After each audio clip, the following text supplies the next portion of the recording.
Rivedere la viabilità dei quartieri per la loro sicurezza e la loro vivibilità. Per il gruppo consigliare della Lega di Belluno è un imperativo dal quale l'amministrazione comunale non può prescindere per dare risposte ai cittadini che reclamano attenzione e ascolto. Più di 340 i firmatari di una petizione a Cavarzano attraverso la quale si chiede al comune di intervenire con urgenza. È un quartiere che ha bisogno un po' di sicurezza sulle strade. Ieri c'è stato un incidente qua davanti che è insomma abbastanza serio, ma è una cosa quotidiana. Cittadini di seconda categoria. Basta guardare i marciapiedi, sono tutti distrutti. Sì. Non serve, basta farsi un giro un attimo.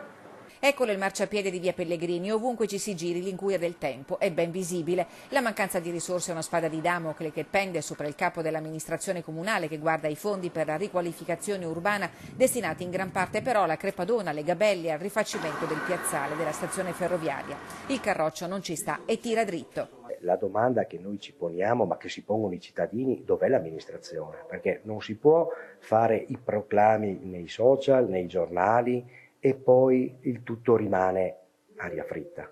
Per Cavarzano la Lega pensa a convocare un'assemblea pubblica per tradurre in proposte il malessere della gente. Direi proprio che ci serve una ridefinizione proprio urbanistica, perché è un quartiere, voglio dire, molto popoloso, anche vitale, cioè basterebbe poco. E vengo spesso qua. Qui c'è una rotonda che è più pericolosa di un semaforo. Le richieste del comune di Belluno sono state fatte tante, ci dicono sempre sì, non ti preoccupare, non fanno niente. Vedono tanti anche incidenti abbastanza gravi, insomma. Quindi la richiesta è corretta, quella di intervenire immediatamente? Certo che è corretta, e come anche.